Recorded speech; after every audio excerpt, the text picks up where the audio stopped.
नमस्कार दोस्तों, स्वागत है आपका पीसीएस बाय तरुण चैनल पर।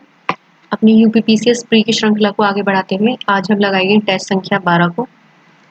आज का टेस्ट काफ़ी ज़्यादा इम्पोर्टेंट रहने वाला है, तो कृपया करके ध्यान से देखिएगा। आपका सिलेक्शन सबसे ज़्यादा डिपेंड करता है कि आपने टेस्ट कितने लगाए हैं, ईमानदारी के साथ। तो ज़्यादा से ज़्यादा टेस्ट लगाइए, फोकस कीजिए सिर्फ टेस्ट लगाने पर, पढ़िए और टेस्ट लगाइए। तो चलिए शुरू करते हैं प्रश्न संख्या 1 से। 1 में दिया है निम्नलिखित में से कितने भारत के संवैधानिक निकाय हैं। संवैधानिक निकाय का मतलब है, ये मान लो आप मोटा मोटी कि जो आर्टिकल से रिलेट कर रहे सीधा। पिछड़ा वर्ग आयोग है हमारा किस आर्टिकल में है, आर्टिकल 338 ए में, सॉरी माफ कीजिएगा ये है बी में। ओके, तो ये हमारा संवैधानिक निकाय हो गया। भारतीय प्रतिस्पर्धा आयोग ये हमारे किसी आर्टिकल में नहीं है, तो ये भी नहीं होगा। भारत का विधि आयोग ये भी नहीं है। भारतीय रिजर्व बैंक ये भी नहीं है। तो ओनली वन यानी केवल एक सही होगा। तो अब इसमें देख लेते हैं, इसमें एक एससी कैटेगरी होती है कि एक एसटी कैटेगरी होती है। तो एससी हमारी किस आर्टिकल के थ्रू आती है, ये आती है 338 के तहत, और ये आती है हमारी आर्टिकल 338 ए के तहत। ओके, एससी एसटी ओबीसी, और ओबीसी वाला हमारा कब जोड़ा गया था, ये जोड़ा गया था 102वां संविधान संशोधन 2018 के द्वारा। ओके, आगे बढ़ते हैं। 2 में लिखा है राष्ट्रीय अनुसूचित जाति यानी कि एससी, यानी कि हमारा आर्टिकल नंबर 338 के संदर्भ में कथन बताने हैं। वर्तमान में यह 5 सदस्यीय संवैधानिक निकाय है। सही है ये बात? जी हाँ, एक अध्यक्ष, एक उपाध्यक्ष और 3 अन्य सदस्य। दूसरा दिया है इसके अध्यक्ष और सदस्यों की सेवा की शर्तें एवं कार्यकाल संसद द्वारा निर्धारित होता है। नहीं, ये होता है राष्ट्रपति द्वारा निर्धारित। ओके, तो ये गलत हो गया, तो ओनली वन करेक्ट। आगे बढ़ते हैं। 3 में दिया है राष्ट्रीय अनुसूचित जनजाति यानी कि एसटी, यानी कि 338 ए के संदर्भ में कथन बताने हैं। वर्तमान में यह संवैधानिक निकाय है। जी हाँ, क्योंकि आर्टिकल के अंडर आ गया। इसके अध्यक्ष को केंद्रीय कैबिनेट मंत्री के दर्जे के समकक्ष माना जाता है। जी हाँ, क्योंकि भाई इसमें 5 हो गए ना टोटल। इनका कार्यकाल होता है इनका 3 वर्ष। इस आर्टिकल को जोड़ा किसके तहत गया था, 89वां संविधान संशोधन 2003 के तहत।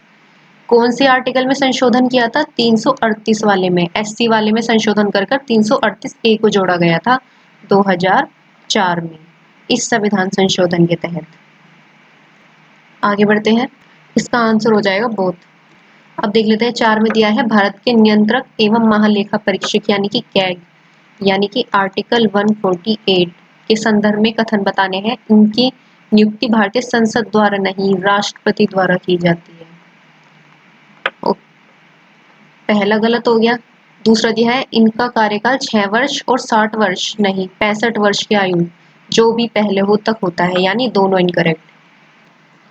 5वें में पढ़ लेते हैं। भारत का नियंत्रक और महालेखा परीक्षक राष्ट्रपति के प्रसाद पर्यंत अपना पद धारण करता है। नहीं, वो राष्ट्रपति द्वारा हस्तांतरित एक आदेश पत्र द्वारा अपना पद धारण करता है। दूसरा लिखा है उसे राष्ट्रपति द्वारा उसी आधार पर और उसी तरह हटाया जा सकता है जिस प्रकार सुप्रीम कोर्ट के न्यायाधीश को। ये बात सही है। सुप्रीम कोर्ट के न्यायाधीश को कैसे हटाया जाता है, संसद के दोनों सदनों में विशेष बहुमत पारित कर कर। ओके, इसमें एक बात तो हो सकती है, जो कैग है वो अपने इस्तीफा स्वेच्छा से राष्ट्रपति को लिखित रूप में दे सकता है, बट वो राष्ट्रपति के प्रसाद पर्यंत कार्य नहीं करता, उसको राष्ट्रपति डायरेक्टली नहीं हटा सकते। तो इसको हो जाएगा ओनली बी। प्रश्न संख्या 6 में दिया है नियंत्रक एवं महालेखा परीक्षकों को काला क्रम अनुसार लगाइए। थोड़ा ट्रिकी क्वेश्चन है, पर देख लेते हैं क्योंकि मेन कैग रहे हैं हमारे। तो के संजय मूर्ति का देख लेते हैं कार्यकाल। ये हमारे हाल ही के ही रहे हैं, 2024 में नियुक्ति हुई है। बी नरसिंह राव ये रहे हैं हमारे सबसे पहले 1950 से 1954। राजीव महर्षि रहे हैं हमारे 2017 से, और विजेंद्र नाथ कौल ये 2002 के आसपास रहे थे। तो देख लेते हैं पहला कौन आता है 4, माफ कीजिएगा पहले आता है 2 4, कौन सा ऑप्शन में है डी 2 4 3 1। आगे बढ़ते हैं। साथ में लिखा है कथन और कारण बताने हैं। भारतीय संविधान के अनुच्छेद 76 के अंतर्गत महान्यायवादी का पद की व्यवस्था है। सही बात। उसके वेतन और भत्ते कार्यकाल आदि केंद्रीय मंत्रिमंडल द्वारा निर्धारित किए जाते हैं। नहीं, ये किए जाते हैं राष्ट्रपति द्वारा। और महान्यायवादी होते कौन है? हमारे सरकार के सबसे बड़े कानून के अधिकारी, जो हर जगह मतलब सरकार की पैरवी करते हैं। इनकी नियुक्ति कैसी होती है? इनकी नियुक्ति होती है मंत्री परिषद की सलाह पर। मंत्री परिषद की सलाह पर राष्ट्रपति द्वारा इनकी नियुक्ति की जाती है। एक तरीके से ये राष्ट्रपति के प्रसाद पर्यंत अपने पद पर बने रहते हैं। इसका आंसर हो जाएगा डी। 8 में देख लेते हैं भारत के महान्यायवादी। आर्टिकल 76 के संदर्भ में कथन बताने हैं, सत्य कौन से हैं? उसे संसद की कार्यवाही में बोलने, भाग लेने एवं मतदान करने का अधिकार नहीं है। इस प्रकार ये गलत हो गया। उसे भारत के राज्य क्षेत्र के सभी न्यायालयों में सुनवाई का अधिकार है। ये भी जो एरिया भारत के राज्य क्षेत्र में, मतलब जो भारत की बाउंड्री के अंदर न्यायालय होंगे उन सभी में वे पैरवी कर सकते हैं केंद्र सरकार की तरफ से। संविधान ने उसका कार्यकाल 5 वर्ष तय किया है। इनका कोई कार्यकाल निर्धारित नहीं है। एक तरीके से मान लो जब तक कि जो सत्ताधारी सरकार रहेगी तब तक ये रहेंगे, क्योंकि भाई ये अपॉइंटी मंत्रिपरिषद की सलाह से राष्ट्रपति द्वारा किए जाते हैं। इस प्रकार इसका आंसर होगा केवल 1। 9 में देख लेते हैं कौन कौन व्यक्ति भारत के महान्यायवादी रहे हैं। इसमें सी के दफ्तरी रहे हैं, सोली सोराब जी रहे हैं, मुकुल रोहतगी रहे हैं, टी.एन. सेशन नहीं रहे हैं। सबसे पहले महान्यायवादी कौन थे हमारे? ये थे एम.सी. सीतलवाड़। कब से कब तक रहे थे? ये रहे थे 1950 से 1963। देख लो ना, सरकार भी तब तक की लमसम रही थी इतनी, तो केवल 3। 10 में देख लेते हैं क्या लिखा है। राज्य के महाधिवक्ता यानी कि आर्टिकल 165, ये राज्य के महाधिवक्ता है। जैसे केंद्र में महान्यायवादी थे ना, आर्टिकल 76। पहला पॉइंट देख लेते हैं, इसकी नियुक्ति संबंधित राज्य के विधानमंडल नहीं, जैसे वहां पर राष्ट्रपति करते थे यहाँ पर करते हैं राज्यपाल। पहला गलत। दूसरा है वह संबंधित राज्य सरकार का पूर्णकालिक वकील होता है। ये ऑप्शन में गलत होगा। भाई जैसे सत्ता चेंज होगी ऐसे महाधिवक्ता भी चेंज हो जाएगा ना, एक ही वकील तो नहीं रहेगा हर सरकार में। तीसरा है उन्हें कुछ सीमाओं के अधीन निजी प्रैक्टिस करने की अनुमति है। बिल्कुल सही, मतलब वे कुछ अपने प्राइवेट केसेस की भी पैरवी कर सकते हैं सरकार के साथ साथ। वह राज्य कार्यकारिणी का हिस्सा है। सही बात। तो इसमें होंगी केवल 2 सही। 11 में दिया है राज्य के महाधिवक्ता के संदर्भ में निम्नलिखित कथनों पर विचार कीजिए। उसे राज्य विधानसभा की कार्यवाही में भाग लेने का अधिकार है परंतु मत देने का अधिकार नहीं है। सही बात। वह सभी विशेष अधिकारों और प्रतिरक्षाओं को प्राप्त कर सकता है जो राज्य विधानसभा के एक सदस्य के लिए उपलब्ध है। ये भी बात सही है। उसके पास राज्य विधानसभा की सब चीजें होंगी बट मत देने का अधिकार नहीं होगा। तो दोनों सही है। 12 में दिया गया है भारतीय संविधान के अनुच्छेद 350 ए के संदर्भ में निम्नलिखित कथनों पर विचार कीजिए। अब अनुच्छेद 350 से हमारे कौन से रिलेटेड है? ये है हमारा भाग 17 से रिलेटेड, राजभाषाओं से रिलेटेड। तो पढ़ लेते हैं। यह भाषा अल्पसंख्यकों के लिए एक विशेष अधिकारी की नियुक्ति का प्रावधान करता है। नहीं, ये वाला आर्टिकल नहीं है। वो आर्टिकल कौन सा है? 350 बी। किसके तहत जोड़ा गया था? ये जोड़ा गया था 7वें संविधान संशोधन 1956 के तहत, क्योंकि इससे पहले कोई ऐसा प्रावधान नहीं था अधिकारी नियुक्त करने का। 350 बी में जोड़ा गया। 350 ए में क्या है हमारा? यह है हमारा भाषाई अल्पसंख्यक जो बच्चे होते थे उनके लिए प्राथमिक स्तर पर जो शिक्षा होती है वो उनकी मातृभाषा में करवानी चाहिए। ये चीज बोली गई थी 350 ए में। ओके। दूसरा दिया है यह 7वें संविधान संशोधन 1956 द्वारा संविधान में जोड़ा गया। ये बात सही है, तो ओनली 2 करेक्ट। 13 में क्या लिखा है? नीति आयोग के संदर्भ में बताने हैं। यह योजना आयोग के स्थान पर स्थापित एक सांविधिक सांविधिक निकाय है, नहीं। ये हमारा है कार्यकारी निकाय, जो कार्य करने के लिए बनाया गया है। ओके, तो पहला गलत। दूसरा, इसका गठन 1 जनवरी 2014 को हुआ था। ये हुआ था हमारा 2015 को, 1 जनवरी 2015। तो दोनों इनकरेक्ट हो गए, यानी कि ऑप्शन नंबर सी। 14 में दिया है संघ लोक सेवा आयोग यानी कि यूपीएससी के संदर्भ में संविधान के भाग 14 में संबंधित प्रावधान है सही। इसके अध्यक्ष और अन्य सदस्यों की नियुक्ति संसद द्वारा नहीं, राष्ट्रपति द्वारा की जाती है। ओके, तो ये गलत। इसके सदस्य अपने कार्यकाल में पुनर्नियुक्ति के पात्र होते हैं, नहीं, उनके दोबारा नियुक्ति नहीं होती। इनका कार्यकाल कितना होता है, 6 वर्ष या 65 वर्ष, जो भी पहले हो। और ये अपना त्याग पत्र देते किसको है, लिखित रूप से राष्ट्रपति को। ओके, तो इसका आंसर हो जाएगा ओनली 1 करेक्ट। आगे बढ़ते हैं। राष्ट्रीय विकास परिषद के संदर्भ में निम्नलिखित कथनों पर विचार कीजिए। यह भारत में पंचवर्षीय योजनाओं को स्वीकृति देता था, सही बात। इसकी पहली बैठक वर्ष 1956 में जवाहरलाल नेहरू की अध्यक्षता में हुई थी। अध्यक्षता में तो जवाहरलाल नेहरू जी की हुई थी, बट 1952 में हुई थी। ये ना पहले एक 1946 के आसपास जो हमारे पहले वित्त आयोग के अध्यक्ष थे ना, केसी नियोगी जी, उन्होंने एक तरीके से ऐसी ये संस्था बनाई थी कि भाई परामर्श देने वाली है सरकार को कि तुमने आने वाले 5 साल में क्या क्या करना चाहिए, इस टाइप से सलाह देने वाली सलाहकारी संस्था बनाई थी 1946 में। फिर बाद में 1952 में इसका नाम चेंज करके क्या कर दिया, राष्ट्रीय विकास परिषद। और इसके जो अध्यक्ष होते थे वे थे पीएम, यानी कि प्रधानमंत्री होते थे। तो इसका होगा ओनली 1 करेक्ट। अब देख लेते हैं 16 में। राष्ट्रीय मानव अधिकार आयोग के बारे में बता रहा है। यह एक स्वतंत्र संवैधानिक संस्था है, नहीं, यह है सिर्फ वैधानिक संस्था। इसकी स्थापना 1990 में हुई थी। 90 में हुई थी, नहीं, 1993। अब देख लेते हैं थोड़ा इसके बारे में। राष्ट्रीय मानव अधिकार आयोग, यह आया था मानव अधिकार संरक्षण अधिनियम। मानव अधिकार संरक्षण अधिनियम कब आया था हमारा, यह आया था 1993 में, 12 अक्टूबर को। और इसका मुख्यालय कहाँ पे है, मुख्यालय है इसका हमारा नई दिल्ली। और इसमें अब तक 2 बार संशोधन हो चुके हैं। एक तो हुआ था 2006 में मानव अधिकार संरक्षण वाला संशोधन, और एक हमारा अब हुआ था 2019 में। तो इसमें 2 बार संशोधन हो चुका है, 2006 में और 2019 में।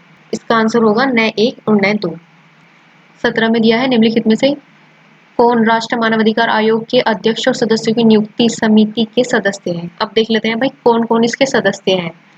ठीक है, तो पहले होंगे लोकसभा अध्यक्ष होते हैं, राज्यसभा के सभापति नहीं, राज्यसभा के सभापति कौन होते हैं, हमारे उपराष्ट्रपति, वे तो नहीं होते मानवाधिकार आयोग के सदस्य।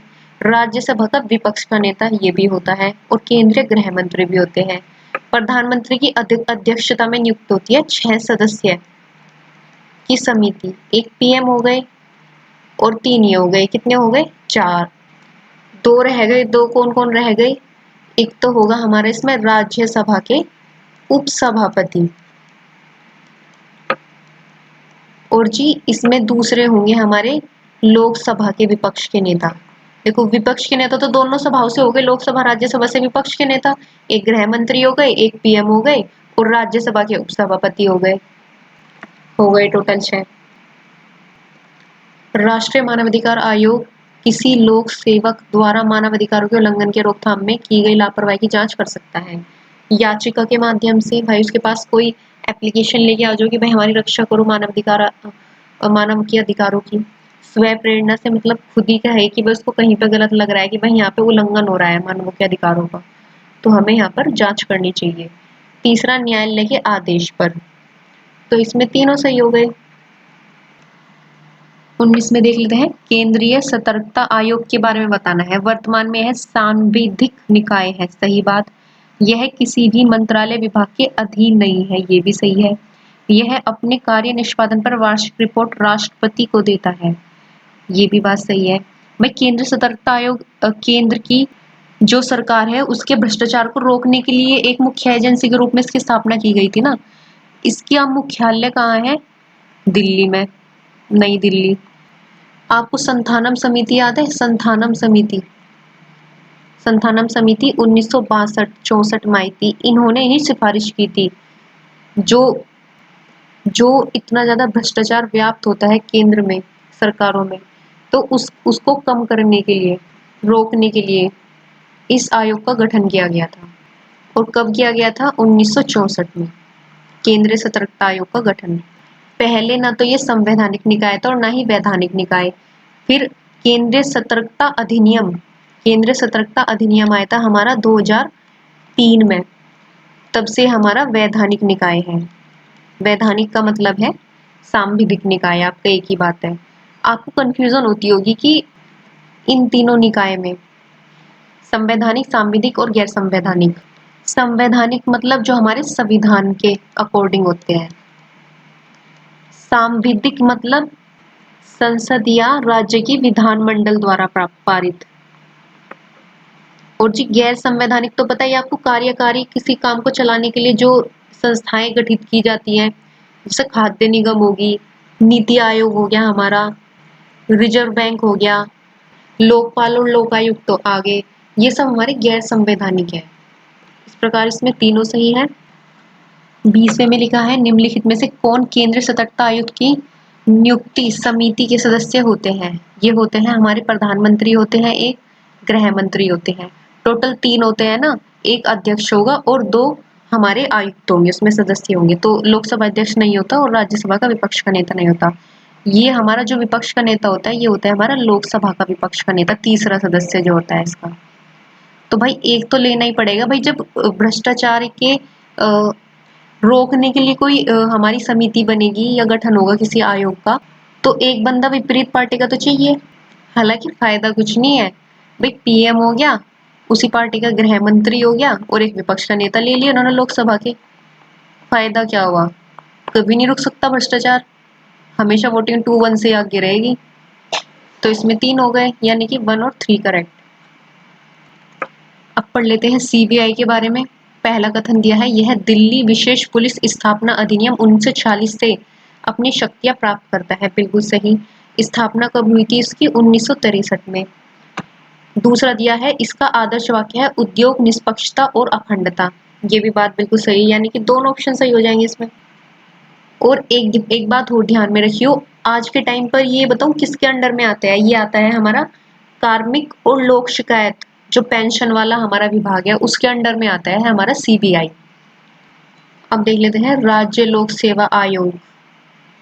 इसके अध्यक्ष और अन्य सदस्यों की नियुक्ति संबंधित राज्य के राज्यपाल द्वारा की जाती है। बिल्कुल बात सही है। इसके सदस्य 5 वर्ष की अवधि के लिए 65 वर्ष की आयु तक जो भी पहले हो पद पर रहते हैं। भाई पहले तो यहाँ 6 वर्ष होगा यो, दूसरा यहाँ होगा 62 वर्ष। और यूपीएससी में क्या था हमारा? 6 वर्ष और 65 वर्ष, 6 और 65 वर्ष था यूपीएससी में। तो दूसरा इनकरेक्ट हो गया हमारा, तो यानी कि ऑप्शन नंबर 1 सही है। निम्नलिखित कथनों पर विचार कीजिए। सर्वप्रथम लोकपाल संस्था की आधिकारिक रूप से संयुक्त राज्य अमेरिका में हुई थी। आधिकारिक शुरुआत यूएसए में हुई थी लोकपाल की। भारत में लोकपाल संस्था एक वैधानिक निकाय है जिसकी स्थापना लोकपाल अधिनियम 2013 द्वारा की गई थी। बिल्कुल सही। पहले ऑप्शन में माफ कीजिएगा, ये यूएसए नहीं, ये थी स्वीडन। स्वीडन में हुई थी इसकी शुरुआत सबसे पहले, लगभग 1809 के आसपास। भाई ये संस्था बनी थी जो हमारे अधिकारी होते हैं, जो भ्रष्टाचार में लिप्त होते हैं, उनकी जांच करने के लिए। इसमें इनके जो सदस्य चेयरपर्सन होते हैं उनका कार्यकाल होता है 5 साल का या 70 वर्ष, जो भी पहले हो। इसका आंसर हो जाएगा ओनली 2। 24 में देख लेते हैं, भारत के विधि आयोग के संदर्भ में निम्नलिखित कथनों पर विचार कीजिए। यह भारत सरकार द्वारा गठित एक गैर सांविधिक निकाय है। सही बात। हाल ही में न्यायमूर्ति सेवानिवृत्त ऋतुराज अवस्थी की अध्यक्षता में 22वें विधि आयोग का गठन किया गया है। तो भाई ये गलती हो गया, हमने पॉलिटी के सबसे पहले टेस्ट में पढ़ा था, जो हमारा फर्स्ट विधि आयोग था वो गठित हुआ था हमारा 1833 चार्टर एक्ट के तहत 1834 में। और हमारे पहले विधि आयोग के अध्यक्ष कौन था? मैकाले। ध्यान रखेंगे इस बात को। तो इसका आंसर होगा ओनली 1। 25 में दिया है लोकपाल संस्था के कथन बताने हैं। यह एक बहुसंसदीय निकाय है जिसमें एक अध्यक्ष होता है, अधिकतम 5 नहीं 8 सदस्य होते हैं अधिकतम, इसमें टोटल 8 होते हैं अध्यक्ष सहित। तो पहला गलती। दूसरा, इसके पास केंद्रीय अन्वेषण ब्यूरो यानी कि सीबीआई, गठन वर्ष 1963 पर अधीक्षण करने और निर्देश देने की शक्तियां हैं। बिल्कुल सही बात है ये। भाई लोकपाल हमारा जो भ्रष्टाचार में लिप्त हमारा जो अधिकारी होगा उसकी जांच करने का ऑर्डर किसे देगा? सीबीआई को। तो इसका होगा ओनली 2। अब हम पढ़ते हैं केंद्रीय सूचना आयोग के बारे में।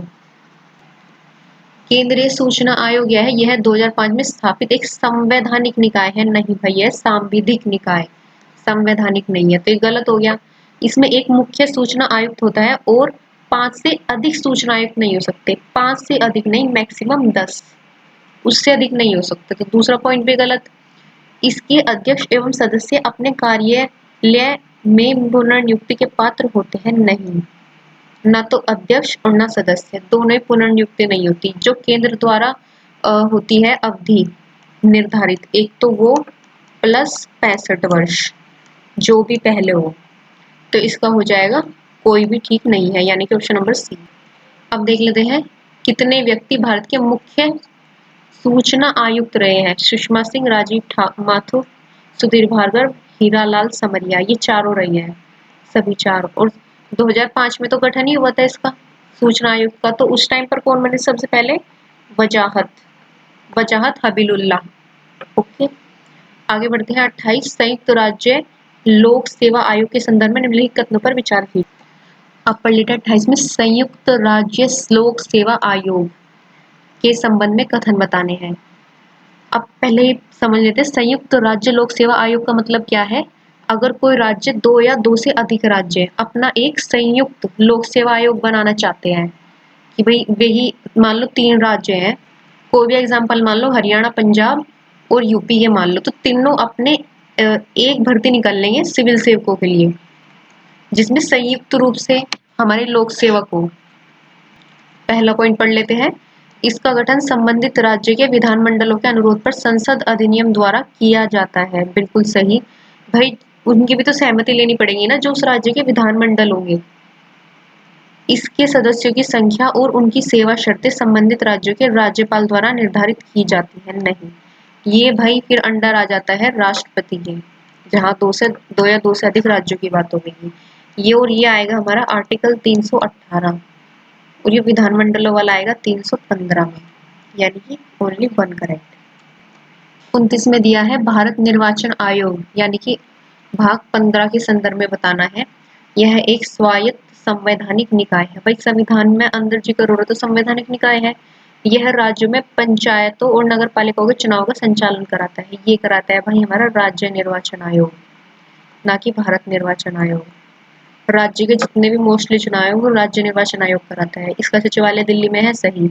इसकी स्थापना 28 को नहीं 25 जनवरी को हुई थी, मतदाता दिवस के दिन 1950 में संविधान के अनुसार की गई थी। तो ये भी गलती हो गई, यानी कि ओनली 2 सही। भारतीय निर्वाचन आयोग मूल रूप से पहले एक सदस्य निकाय था। जब इसकी इस्टेब्लिश हुआ था ना ये, तो तब एक ही सदस्य था इसका निकाय में, वो ही अध्यक्ष था। तो पहला गलत। वर्तमान में 5 सदस्य निकाय नहीं भाई 3 सदस्य। अब फाइनली 3 सदस्य निकाय हो गया ये 1993 के बाद से, यानी कि दोनों इनकरेक्ट हो गए ना। 31 देख लेते हैं। भारत के निम्नलिखित मुख्य चुनाव आयुक्तों को कालक्रम अनुसार व्यवस्थित कीजिए। भाई वैसे तो ये स्किप करने वाले क्वेश्चन होते हैं, पर मैं आपको इनके ईयर बता देती हूँ। नवीन चावला का ईयर है 2009, सुशील चंद्रा का है इसमें आपका 2021, और TN सेशन का है 1990, और नसीम जैदी का है 2015। अब देख लो कैसे कैसे होएगा भाई। सबसे पहले 3 आएगा, फिर 3, 1, यानी कि ऑप्शन नंबर सी करेक्ट। निर्वाचन आयोग के बारे में पूछ रहा है। यह राजनीतिक दलों को मान्यता प्रदान करता है, उन्हें चुनाव चिन्ह आवंटित करता है। बिल्कुल सही बात। यह चुनावों के संचालन हेतु आम चुनाव एवं उपचुनाव हेतु चुनाव कार्यक्रम तय करता है। बिल्कुल सही, यानी कि दोनों सही। आगे वित्त आयोग के संदर्भ में निम्नलिखित कथनों पर विचार कीजिए। इसमें दिया है, यह भारत के प्रधानमंत्री द्वारा गठित एक अर्ध न्यायिक निकाय है। नहीं, क्योंकि भाई राष्ट्रपति द्वारा गठित होता है हर 5 साल में। पता है ना आपको, अब 16 वित्त आयोग चल रहा है, अरविंद पनगड़िया जी वाला। तो दूसरा दिया है इसमें, इसका प्राथमिक कार्य केंद्र और राज्य सरकारों के बीच वित्तीय संसाधनों के वितरण और सिफारिशें करना है। ये वाला पॉइंट सही है, तो ओनली 2 वाला। तो भाई अर्ध न्यायिक तो है, अर्ध न्यायिक से मतलब है कि इनके पास कुछ तो न्यायिक शक्तियां हैं, पर पूर्ण रूप से नहीं है, क्योंकि इनको चैलेंज किया जा सकता है न्यायालय के अंदर। आगे बढ़ते हैं। वित्त आयोग के बारे में बताना है फिर से। इसमें एक अध्यक्ष के साथ 4 अन्य सदस्य होते हैं। सही बात। दूसरा दिया है, और इनकी नियुक्ति किसके द्वारा होती है? राष्ट्रपति के द्वारा। दूसरा दिया है, भारत के राष्ट्रपति इन सदस्यों के कार्यकाल को निर्दिष्ट करते हैं। बिल्कुल सही बात है ये भी। अब थोड़ा देख लेते हैं। वित्त आयोग में एक तो अध्यक्ष होता है और 4 अन्य सदस्य। अब 4 अन्य सदस्य में कौन कौन होता है? एक तो होता है हाई कोर्ट के जज के बराबर, एक होता है जो वित्त और लेख वगैरह की पूरी जानकारी रखता हो, और एक प्रशासन के साथ साथ वित्त की भी जानकारी रखता हो, और एक पूरा जो अर्थशास्त्र का पूर्ण ज्ञान रखता हो। तो ये 4 हो गए। और एक अध्यक्ष की नियुक्ति राष्ट्रपति करता है, जिसको सार्वजनिक मामलों की भी जानकारी हो। तो इसका मतलब इसमें दोनों सही हो गए। अब देख लेते हैं, सूची 1 को सूची 2 से मिलान करनी है। एक तरफ वित्त आयोग का संख्या लिखिए और दूसरी तरफ अध्यक्ष। अब देख लेते हैं 11वां दिया है हमारा किसके लिए? AM खुसरो के लिए, यानी कि ऑप्शन नंबर 3। और दूसरा दिया है हमारा 12वां दिया है C रंगराजन, यानी कि 1। 13वां दिया है हमारा BL केलकर, और 14वां दिया है हमारा BY रेड्डी, यानी कि 4। यानी कि 3124 ऑप्शन नंबर A। अभिकथन और कारण देख लेते हैं। भारतीय संविधान में वित्त आयोग को भारत में राजकोषीय संघवाद में संतुलनकर्ता के रूप में परिकल्पित किया गया है। बिल्कुल सही बात है ये। वित्त आयोग की सिफारिशें केंद्र सरकार पर बाध्यकारी नहीं होती, क्योंकि भाई केंद्र सरकार को तो कोई बाध्य कर ही नहीं सकता ना, तो ये गलत हो गया।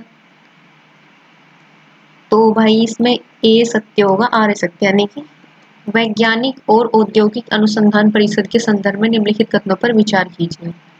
पहला दिया है, इसे भारत का सबसे बड़ा सार्वजनिक अनुसंधान एवं विकास संगठन माना जाता है। बिल्कुल सही।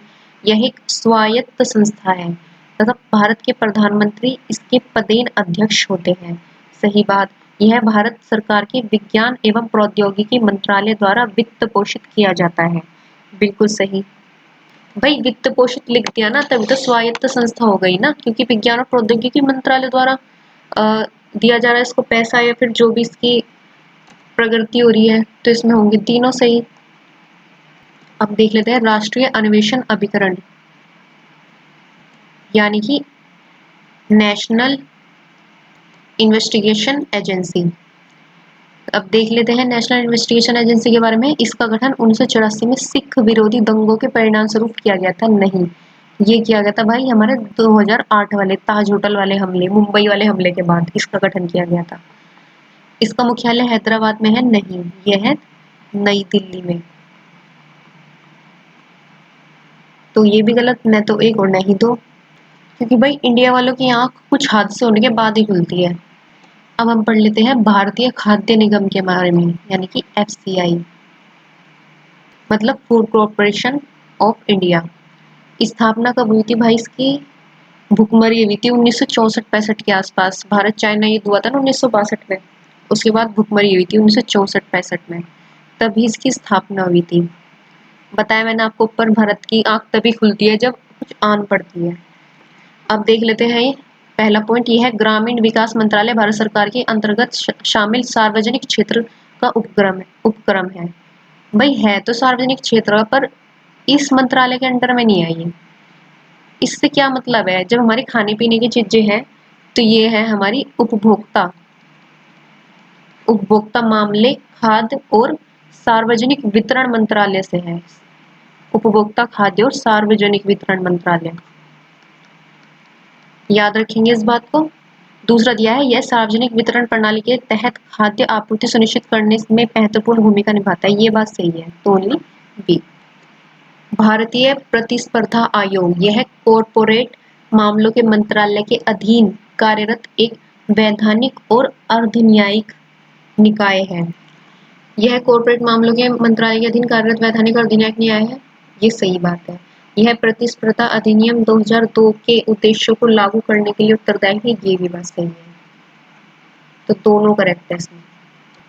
41 में दिया है, कौन सा अनुच्छेद चुनावी मामलों में न्यायालयों द्वारा हस्तक्षेप पर रोक लगाता है? मतलब चुनावी मामलों में न्यायालय का कोई मतलब नहीं है, ये कहा गया है हमारे अनुच्छेद 329 में, सॉरी 329 में।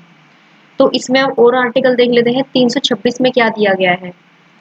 इसमें दिया है लोकसभा और राज्य की जो विधानसभा होती है उसमें जो वयस्क मताधिकार, उसके बारे में जिक्र किया गया है 326 में। 327 में जो संसद में विधायिका है, संसद की विधायिका, उसमें चुनाव, उसके संबंध में चुनाव, उससे रिलेटेड चीज कहा गई है 327 में। 328 में कहा गई है, इसमें कही है राज्य का जो विधानमंडल होता है, राज्य का विधानमंडल, उसमें चुनाव कैसे होते हैं उसके बारे में कहा गया है। आगे बढ़ देख लेते हैं। अभिकथन और कारण बताना है। भारत निर्वाचन आयोग एक अर्धन्यायिक निकाय भी है, क्योंकि भाई सारे चिन्ह भी वही बांटता है। अगर कहीं कुछ गड़बड़ी हो रही, उनकी जांच के लिए अधिकारी भी वही नियुक्त करता है एक तरीके से। पर इसका मतलब ये नहीं है कि वो सर्वोपरि है, भाई इसके ऊपर भी इनके एक तरीके से पिताजी बैठे हैं, वो है हमारे न्यायालय। तो इस वजह से ये अर्धन्यायिक है, पर कहीं ना कहीं तो न्यायिक तरीके से काम कर ही रहे हैं ना, कि चुनाव चिन्ह बांट रहे हैं, जांच कर पा रहे हैं, कहीं गड़बड़ हो रही है, चुनाव रिलेटेड जो जितने भी विवाद है उनका निपटारा करवा रहे हैं। दूसरा दिया है, यह राष्ट्रपति को संसद सदस्यों की अयोग्यता से संबंधित मामलों पर सलाह देता है, ये भी बात सही है। दोनों बातें अपने आप में सही है, तो इसका मतलब दोनों सही है, स्पष्टीकरण नहीं है। 43वां, सूची 1 को सूची 2 से मिलान करते हैं। भारतीय निर्वाचन आयोग आर्टिकल 324, महान्यायवादी 76, सर्वोच्च न्यायालय हमारा 124 और वित्त आयोग 280। तो क्या क्या हो गया इसमें, यानी कि 3124 या ऑप्शन ए। अब देख लेते हैं, भारत के मुख्य निर्वाचन आयुक्त निर्वाचन आयुक्तों की नियुक्ति हेतु चयन समिति में सम्मिलित होते हैं। अब देख लेते हैं इसमें कौन कौन है। भारत के प्रधानमंत्री है, लोकसभा अध्यक्ष नहीं, राज्यसभा के विपक्ष के नेता ये भी नहीं, और लोकसभा के विपक्ष के नेता ये। तो दो तो ये हो गई, और तीसरा होता है प्रधानमंत्री ही नियुक्त करता है कोई केंद्रीय मंत्री तीसरा सदस्य के रूप में। ये तो पढ़ लिया आपने किसका, निर्वाचन आयुक्तों के बारे में। हमने ऊपर पढ़ा था ना केंद्रीय सतर्कता आयोग पढ़ा था, एक सतर्कता आयोग, उसमें भी 3 थे, पीएम था, गृह मंत्री था, और तीसरा क्या था, विपक्ष का नेता लोकसभा का। तो ये दोनों तो सेम ही थे उसमें। तो यहाँ केंद्रीय सतर्कता में गृह मंत्री थे, और इसमें है हमारे केंद्रीय मंत्री जो कि प्रधानमंत्री द्वारा नियुक्त होता है तीसरा सदस्य। तो इसका होगा ओनली 2, ऑप्शन नंबर सी। राष्ट्रीय मानवाधिकार आयोग 1993, 12 अक्टूबर स्थापना के पदेन सदस्यों में सम्मिलित है राष्ट्रीय महिला आयोग के अध्यक्ष, राष्ट्रीय अनुसूचित जनजाति आयोग के अध्यक्ष, राष्ट्रीय अल्पसंख्यक आयोग के अध्यक्ष, तीनों सही है। राष्ट्रीय मानवाधिकार आयोग के अध्यक्ष के कार्यकाल है यह 3 वर्ष और 70 वर्ष, जो भी पहले हो। आगे बढ़ते हैं। प्रश्न संख्या 47 में दिया है, निम्नलिखित में से कितने व्यक्ति नीति आयोग के मुख्य कार्यकारी अधिकारी रहे हैं? एक तो रहे हैं सिद्धू श्री खुल्लर, और एक रहे हैं परमेश्वरम अय्यर। अरविंद पनगड़िया तो वित्त आयोग के हो गए, राजीव कुमार आरबीआई, तो ये भी नहीं है, तो सिंधु श्री खुल्लर और परमेश्वर अय्यर, यानी केवल 2। नीति आयोग की शासी परिषद के संदर्भ में निम्नलिखित तथ्यों पर विचार कीजिए। इसमें सभी राज्यों के मुख्यमंत्री शामिल होते हैं, सही बात। इसमें सभी राज्यों के राज्यपाल शामिल होते हैं, नहीं। तो भाई पहले तो देख लो शासी परिषद क्या है हमारे नीति आयोग की। ये एक ऐसी वो समझ लो आप परिषद है कि जो हमारे संगठन होगी, कोई संस्था होगी या कोई कंपनी होगी, उसकी देख रेख के लिए कि भाई कोई गलत तो नहीं कर रही, क्या क्या चल रहा है क्या नहीं चल रहा। तो शासी परिषद इस तरीके से गठन की गई थी। कब की गई थी? 2021 में। मोदी द्वारा। इसमें एक तो मुख्यमंत्री होंगे राज्यों के, एक जो विधानमंडल होंगे हमारे केंद्र शासित प्रदेशों की, उनके मुख्यमंत्री, और एक हो गए हमारे जहां पर विधानमंडल नहीं होती, उन केंद्र शासित प्रदेशों के उपराज्यपाल। ये लोग होते हैं हमारे इस परिषद में। प्रकार इसका आंसर हो जाएगा ओनली वन। देख लेते हैं 49 अनुच्छेद और विषय। 148 में क्या, सही बात। 149 में क्या के कर्तव्य, तो ये गलत हो गया, इसमें तो गलत दे रखा, संघ और राज्यों के लेखों का प्रारूप। अनुच्छेद 150, 150 में क्या है, संघ और राज्यों के लेख, संघ और राज्यों के लेखों का प्रारूप, यानी कि जो 149 में लिखा रखा, 150 में है, तो ये भी गलत हो गया, तो ओनली वन करेक्ट। 50 में दिया है भारत का संविधान मतलब नियंत्रक और मालिका परीक्षक के नियंत्रक और मालिका परीक्षक दोनों के रूप में परिकल्पित करता है। बिल्कुल सही बात है भाई। वैसे तो हमारे देश में ओनली महालेखा परीक्षक के हिसाब से काम करता है ना कैग, नियंत्रक के हिसाब से तो नहीं करता भाई। जब वो देख रेख करने जाता है तब तक तो मतलब हमारा पूरा वित्त बढ़ चुका होता है ना, कि भाई वो चीज उसके पास जाएगी, वो चीज उसके पास जाएगी, तो देख रेख एक तरीके से परीक्षक ही करेगा, नियंत्रक नियंत्रण तो नहीं रख पा रहा है ना पैसे के ऊपर। ये रियलिटी है, बट हमारे संविधान में नियंत्रक और महालेखा परीक्षक को नियंत्रक और महालेखा परीक्षक दोनों के रूप में परिकल्पित किया गया है।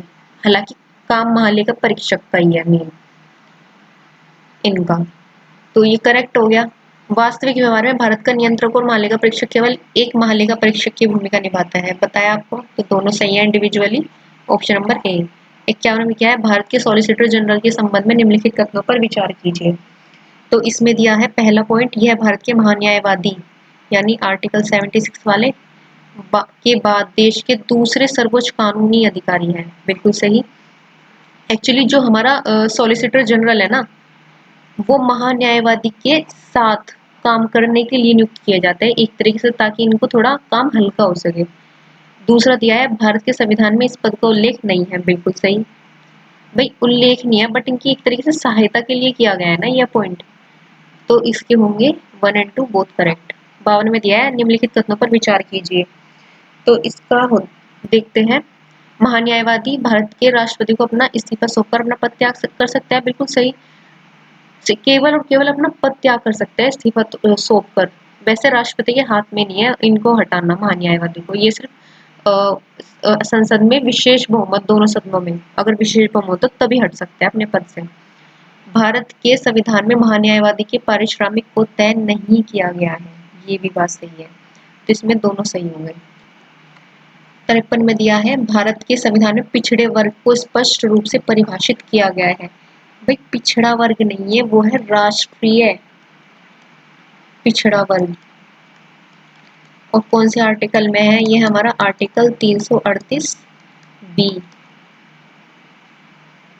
तो एक गलत हो गया। दूसरा, भारतीय संविधान के अनुच्छेद 338 ए, भाई इसमें तो हमारे एसटी है ना, तो ये भी गलत। राष्ट्रीय पिछड़ा आयोग के संदर्भ में कथन बताने, इसमें एक अध्यक्ष, एक उपाध्यक्ष, 3 सदस्य। सही। इसके सदस्य की सेवा शर्तें पदावधि संसद द्वारा निर्धारित की जाती है। नहीं, ये की जाती है हमारी राष्ट्रपति द्वारा। तो only 1 correct, option number C. 55 में देख राष्ट्र राज्य सूचना आयोग के संदर्भ में निम्नलिखित कथनों पर विचार कीजिए। कर लेते हैं भाई, सांविधिक निकाय है, सही बात। यह राज्य सरकार के संगठनों में आरटीआई अधिनियम को लागू करने के लिए पर्यवेक्षक के रूप में कार्य करता है। सूचना का अधिकार कब आया था भाई हमारा आरटीआई वाला, 2005। दोनों करेक्ट है। राज्य मुख्य चुनाव आयुक्त की चयन समिति में, जैसे हमारी केंद्र में थी ना मुख्य चुनाव आयुक्त, तो ऐसे राज्य में है, तो इसमें संबंधित राज्य के राज्यपाल नहीं, संबंधित राज्य के मुख्यमंत्री हाँ, विधानसभा के विपक्ष के नेता। और तीसरा सदस्य कौन होना चाहिए, मुख्यमंत्री द्वारा नियुक्त कोई मंत्री। तो इसमें होगा केवल 2 सही। आगे बढ़ते हैं। अनुसूचित जाति अनुसूचित जनजाति आयुक्त के लिए संदर्भ में निम्नलिखित कथनों पर विचार कीजिए। मूल रूप से संविधान के अनुच्छेद 338 में इस पद का प्रावधान किया गया है।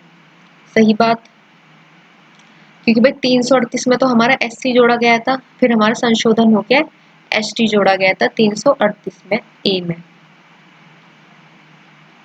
7वां संविधान संशोधन 1956 द्वारा। 65वें संविधान संशोधन अधिनियम 1990 द्वारा इस पद को SC/ST आयोग द्वारा प्रतिस्थापित किया गया। माफ कीजिएगा, 7वें संविधान संशोधन नहीं, ये था हमारा 89वां संविधान संशोधन 2003 के द्वारा SC/ST को दोनों धाराओं को अलग अलग किया गया। और जो 65वां संविधान संशोधन अधिनियम 1990 है, इसके द्वारा SC और ST आयोग द्वारा प्रतिस्थापित कर दिया गया था ये। और अलग कब किया गया था? 2003 में। प्रतिस्थापित किया गया था 1990 में। तो इसमें दोनों सही होंगे, ऑप्शन नंबर डी। आगे बढ़ते हैं 58। राष्ट्रीय अनुसूचित जाति आयोग के संदर्भ में निम्नलिखित कथनों पर विचार कीजिए। इसमें दिया है वर्तमान में यह एक संवैधानिक निकाय है। हाँ भाई, आर्टिकल के थ्रू आ रहा है। इसके अध्यक्ष एवं सदस्यों का कार्यकाल 5 वर्ष का होता है। भाई 3 वर्ष होता है, 3 वर्ष, ध्यान रखेंगे इस बात को। NCSC का इनकरेक्ट, यानी कि ओनली 1। राष्ट्रीय अनुसूचित जाति आयोग की मुख्य कार्य क्या है? मुख्य कार्य क्या है भाई इसका? अनुसूचित जातियों की सामाजिक आर्थिक योजनाओं का मूल्यांकन करना। सही। अनुसूचित जातियों संबंधी अंतर्राष्ट्रीय मामलों का हल करना। नहीं भाई, अंतर्राष्ट्रीय से क्या मतलब है? अनुसूचित जातियों के लिए आरक्षण नीति बनाना। नहीं, वो तो ऑलरेडी बनी हुई है। अनुसूचित जातियों के लिए विशेष न्यायालय स्थापित करना। नहीं भाई, सबके लिए न्यायालय में तो समान तरीके से व्यवहार करता है ना, अलग से तो किसी के लिए व्यवहार किया नहीं जाता न्यायालय में। आगे बढ़ते हैं 60 में। VS रमा देवी के संदर्भ में निम्नलिखित कथनों पर विचार कीजिए। इसमें दिया गया है भारत की पहली मुख्य चुनाव आयुक्त बनने वाली पहली महिला थी। सही भाई, रमा देवी पहली थी मुख्य चुनाव आयुक्त। वह भारत की मुख्य चुनाव आयुक्त बनने वाली एकमात्र महिला थी, ये भी बात सही है। और हमारे सबसे पहले मुख्य चुनाव आयुक्त थे सुकुमार सेन। और ये कौन से नंबर की थी? हमारी 9th नंबर की। कब बनी थी? 1990 में। वन एंड ओनली, उसके बाद नहीं बना लेडीज। तो इसको होगा, दोनों सही है। आगे बढ़ते हैं। निम्नलिखित में से कौन सा अनुच्छेद राज्य के लिए महाधिवक्ता का प्रावधान? 165। भारतीय संविधान में कौन सा अनुच्छेद संघ और भारत के राज्य हेतु लोक सेवा आयोग का गठन का प्रावधान करता है? यह है हमारा 315। अब देख लेते हैं इसमें UPSC नियुक्ति 317 में उनके हम हटाना देखेंगे, पदच्युत। 318 में देखेंगे नियमित के। 315 में गठन हो गया, फिर 316 में नियुक्ति होगी, 17 में हटा दिया इन्हें और 18 में नियम। 63 में है निम्नलिखित में से कौन सा एक युग्म सुमेलित नहीं है? ये है 319 में आयोग के सदस्यों द्वारा सदस्य न रहने पर पद धारण करने का प्रतिषेध। सही बात है ये। 320 में लोक सेवा आयोग के कार्यों का वर्णन। ये भी सही। 321 में लोक सेवा आयोग के कार्यों का विस्तार करने की शक्ति। ये भी सही। 322 में लोक सेवा आयोग की रिपोर्ट। ये गलत है, इसमें रिपोर्ट नहीं है, इसमें है व्यय लोक सेवा आयोग के। आगे बढ़ते हैं। भारत के निम्नलिखित में से मुख्य चुनाव आयुक्त को कालक्रम अनुसार व्यवस्थित कीजिए। देख लेते हैं। सुकुमार सेन तो फर्स्ट हो ही गए हमारे, तो पहले नंबर पर तो यही आएंगे 1950। फिर KV सुंदरम थे हमारे 1958 में। SP सेन वर्मा थे 1967 में। और नागेंद्र सिंह थे हमारे 1972 में। यानी कि 1 2 3 4, यानी ऑप्शन नंबर बी करेक्ट। आगे बढ़ते हैं। विधि आयोग और अध्यक्ष। 5वें विधि आयोग के सुमेलित करने हैं, कितने युग्म सही है? 5वां विधि आयोग था KV सुंदरम। 10वां था हमारा श्री के मैथ्यू। 10 को मैथ से रिलेट कर लो, मैथ्यू मैथ, 10 मैथ, 10th क्लास की मैथ। 15वां विधि आयोग BP जीवन रेड्डी। और 20वां विधि आयोग डॉक्टर ABS चौहान। ये नहीं थे। 20वें वित्त आयोग के थे हमारे DK जैन और शाह, 2 थे। तो इसमें कितने युग्म सही हो गए? ओनली 3। भारतीय अंतरिक्ष अनुसंधान संस्थान के संदर्भ में निम्नलिखित कथनों पर विचार कीजिए। तो इसमें लिखा है हमारा, इस संगठन की स्थापना 1974 में हुई थी। भाई सबको पता है कब हुई थी, 15 अगस्त 1969 को इसरो की स्थापना हुई थी। इसका मुख्यालय बेंगलुरु में है, ये बात सही है, यानी कि ऑप्शन नंबर ए सही है। भारतीय खाद्य संरक्षा एवं मानक प्राधिकरण के संदर्भ में निम्नलिखित कथनों पर विचार कीजिए। FSSAI के बारे में पूछा है।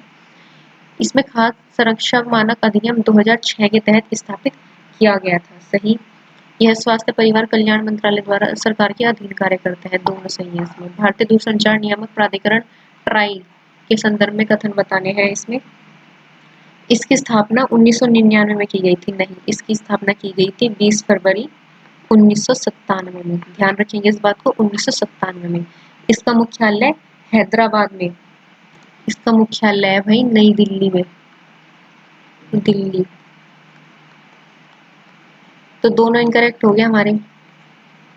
आगे बढ़ते हैं नाबार्ड के संबंध में। इसकी स्थापना से पहले आरबीआई भारतीय ग्रामीण अर्थव्यवस्था को ऋण सुविधा प्रदान करने हेतु शीर्ष निकाय था, सही बात होगी भाई। ये नाबार्ड हमारे जो क्षेत्रीय और ग्रामीण बैंक हैं उनके लिए तो आया था ना, उससे पहले तो आरबीआई संभालती थी सबको। दूसरा दिया है इसका मुख्यालय भारत की वित्तीय राजधानी मुंबई। देखो भाई, दो क्वेश्चन कवर हो गए ना, भारत की वित्तीय राजधानी मुंबई और इसका मुख्यालय नाबार्ड का भी मुंबई, तो दोनों सही है। और नाबार्ड की स्थापना कब हुई थी? इसकी स्थापना हुई थी हमारी राष्ट्रीय कृषि ग्रामीण बैंक, राष्ट्रीय मतलब जो ग्रामीण बैंक है हमारा, 1981 का अधिनियम। स्थापना कब हुई थी? 1 साल बाद 1982 में नाबार्ड की। ओके, आगे बढ़ते हैं। रक्षा अनुसंधान विकास डीआरडीओ की स्थापना किस वर्ष हुई थी? भाई ये हुई थी आपकी 1958 में। भाई डीआरडीओ तो पता ही होगा आपको, जितने भी हमारे नए नए वेपन है या व्हीकल है, जितने भी रक्षा से रिलेटेड, वो सब डीआरडीओ ही डेवलप करती है मोस्टली। भारतीय प्रतिभूति और विनिमय बोर्ड कब अस्तित्व में आया था, मतलब कब स्थापना हुई थी? इसकी हुई थी 1988। इंपॉर्टेंट है भाई, इसको बस रख लो। से भी हो गया ना 1988 में। ये 1988 में वो गैर वैधानिक निकाय था, और वैधानिक निकाय कब बना था? ये वैधानिक निकाय बना है ये हमारा 1992 में। मुख्यालय कहाँ है इसका? मुंबई में, मेन मुंबई में। बाकी इसके क्षेत्रीय हमारे मुख्यालय है, जैसे दिल्ली में भी है, अहमदाबाद, कोलकाता, चेन्नई, 4 जगह। चतुर्भुज, स्वर्णिम चतुर्भुज पे भी है भाई इसके।